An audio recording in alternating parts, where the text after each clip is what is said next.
On s'est déjà tous posé la question, non? Comment un simple ticket de caisse peut se transformer en un rapport financier qui décide de l'avenir de toute une entreprise? Eh bien, dans les minutes qui suivent, on va suivre ce parcours fascinant, de la plus petite preuve jusqu'au bilan final. Allez, on ira? On va commencer par une situation que tout le monde connaît, la fameuse pile de papier sur le bureau. Des factures, des tickets, des relevés. Mais au fond, qu'est-ce qu'on en fait tout ça? Est-ce que ça finit juste dans un classeur à prendre la poussière? Ou est-ce que ça a un rôle bien plus important à jouer? Avant de plonger dans le comment, petite pause sur le pourquoi. Pourquoi est-ce qu'on se donne tous mal? La réponse, elle tient en un seul mot: la confiance. Tout l'enjeu, c'est de créer une histoire financière qui soit non seulement vraie, mais surtout prouvable. Une histoire qui tient la route devant la loi. Et là, on touche vraiment au cœur du sujet. La compta, ce n'est pas juste faire des additions, non. C'est comme construire un dossier en béton armé, une preuve irréfutable de la santé de l'entreprise. C'est ce dossier qui va faire toute la différence face à un banquier, un investisseur ou même l'administration fiscale. Cette phrase, elle résume absolument tout. C'est la règle d'or. Pensez-y une seconde. Sans la facture pour prouver, un chiffre dans un tableau, c'est juste une affirmation. Ça ne vaut pas grand-chose. Mais avec la facture, eh bien, ça devient un fait incontestable. C'est toute la différence entre une opinion et une preuve. Bon, maintenant qu'on a bien saisi le pourquoi, on peut attaquer le comment.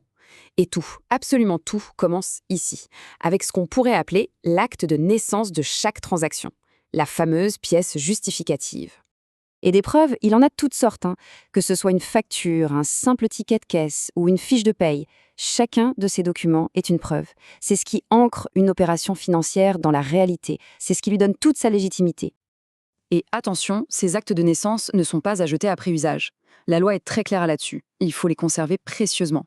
Et pas juste 1 an ou 2, non, pendant 10 ans. C'est une sacrée garantie en cas de contrôle.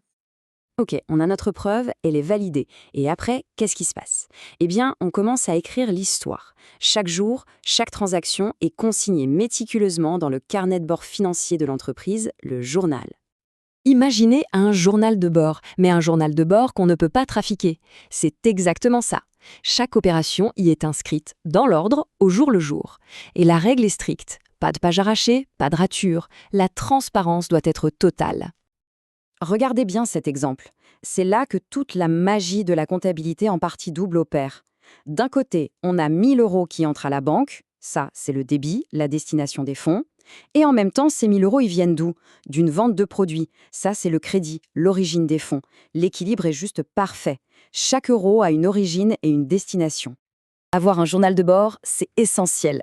Mais si on veut savoir combien on a dépensé en fourniture ce mois-ci, impossible de relire toutes les pages. C'est là qu'intervient l'étape suivante, l'organisation.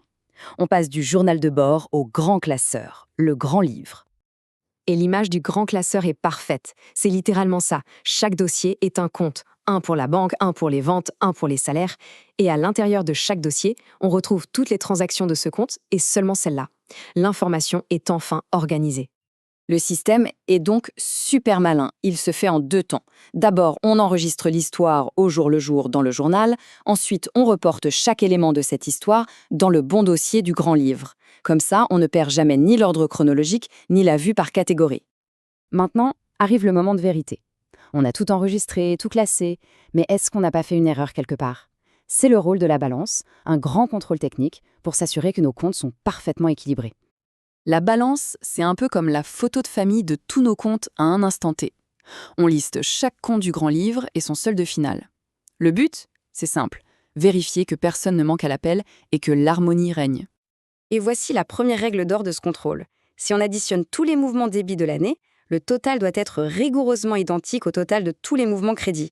Pas 1 centime de différence. Et si ce premier équilibre est bon, un second en découle logiquement, la somme de tous les soldes finaux débiteurs doit être parfaitement égale à la somme de tous les soldes créditeurs. Si c'est le cas, alors là, bravo. C'est la preuve que la logique de la partie double a été respectée du début à la fin. Ok, nos chiffres sont justes, équilibrés, vérifiés. Et maintenant, on va les faire parler. On va transformer cette masse de données brutes en quelque chose de vraiment utile, les fameuses états de synthèse. Toutes nos données vérifiées sont alors triées en 2 grands documents.